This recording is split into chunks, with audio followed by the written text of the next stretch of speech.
Yes, Madam Chair. I would like to speak from a personal experience. My husband, the late Governor Degamo, before he was murdered, by the way, we will be remembering his third death anniversary tomorrow. That's March 4. He received threats before he was tragically murdered. The threats at first were conditional. Like, if you do this, something will happen. But then, even though they were conditional, the fear and intimidation they cause were very real. Conditional threats can turn into actual harm. Nangyari po yun sa amin. In the same way, when the VP reportedly made statements implying harm to the President, the First Lady, and the former Speaker, those statements are serious, even if phrased as conditional. Kasi words from someone in her position carry weight. It can intimidate other officials, it can influence decision, and even undermine public trust. That is why, in impeachment terms, such conditional threats are considered sufficient in substance. It's not just the wording that matters.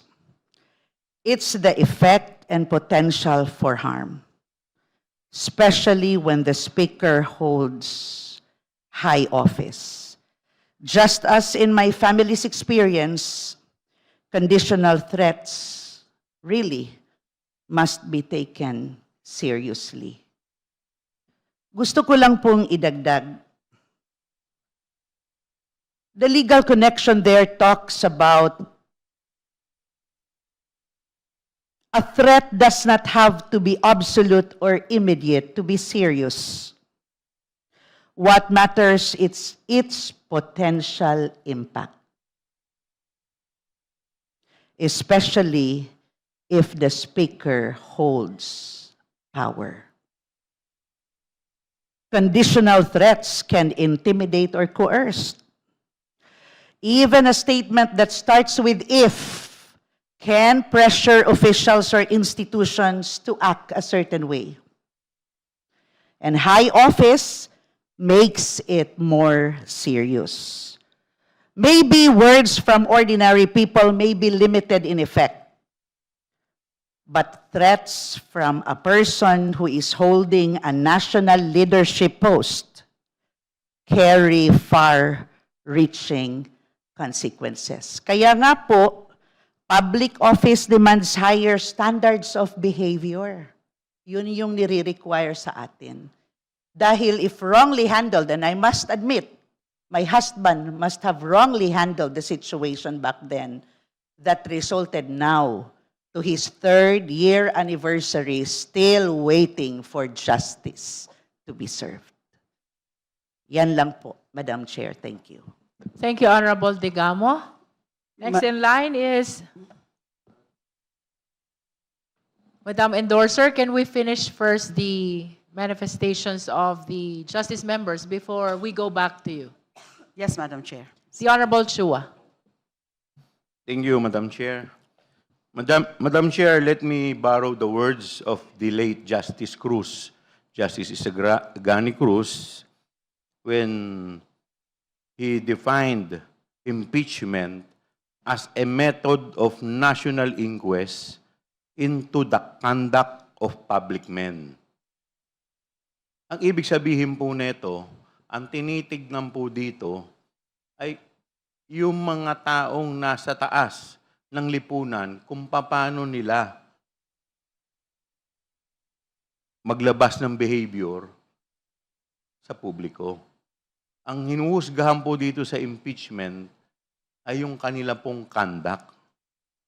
Obviously, napanood po natin, hindi po ito yung conduct na inaasahan po natin sa isang tao na may pangalawa sa pinakamataas na posisyon sa ating lipunan. Yung video po, ang tinatawag po natin, res ipsa loquitur. The video speaks for itself. Hindi na po natin kailangan magpahaba. Hindi po ito usapin ng kriminal para tignan po natin ang elemento ng threat. Ang tinitingnan po dito po sa pinakita sa atin, yung conduct ba na pinakita niya ay binetray niya yung public trust? Ito ba yung conduct na inaasahan natin sa isang tao na mataas ang katungkulan sa lipunan? Pag sinagot po ninyo ko na ito po yung conduct, maaari ko pong sabihin na wala nga po talagang substance. That's all, Madam Chair. Let us be reminded that in various discussions of impeachment process, we try to determine the fitness of the public official to hold public office. That is for the record. Any other member who wish to manifest? You would like to add, Honorable Digamo? Yes, Madam Chair. And if I may add, itong grounds po na ito, we are not just dealing here with the VP. No? Ang ibig ko pong sabihin, kahit sino po, pwede naman pong ang source of threat is the President.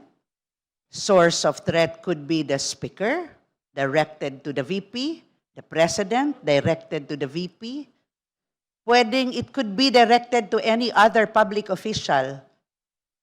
Pero yun po yung nakikita natin na hindi talaga dapat binabaliwala para wag naman pong matulad sa amin. So it's not about personalities. It is about the actuations na ginawa at dapat may managot.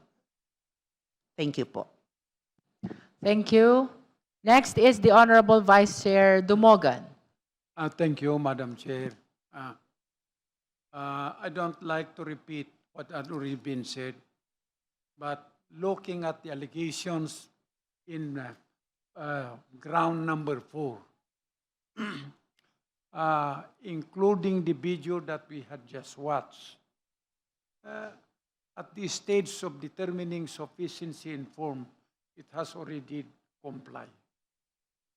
Thank you, Madam Chair. Thank you, Honorable Dumogan. We will now go back to the endorser of the impeachment complaint, the Honorable De Lima. Thank you, Madam Chair. To just be brief, yes, res ipsa loquitur. The video says it all. Res ipsa, the thing speaks for itself. The video itself speaks for what we are alleging as impeachable offenses. No joke, no joke. Then there's no issue anymore as to whether it was meant to be a joke, because it's the VP herself who says, no joke, no joke. So wala na pong question dyan. Hindi na po natin kailangan i-prove na yun ay joke because it came from her, That it is not a joke. from her own language. It's admission against interest. There is also no such thing as conditional threat. A threat is a threat, irrespective of whether or not there is such a condition, katulad nung binanggit ng VP, na kung mamatay daw siya, it doesn't erase the fact that she made a threat. So there is no such thing as conditional threat. It's also a non-issue. Now, we saw also the video. It has been widely covered even by foreign media. What other country, or is there any other country where we have seen such an incident of the second highest official of the land, a very high official of the land, making such a very open and public and brazen act of threatening the President and the two others. So, malinaw po itong ground na ito. Isa po ito sa tingin ko ang pinaka malakas na magiging basis ng impeachment. Thank you.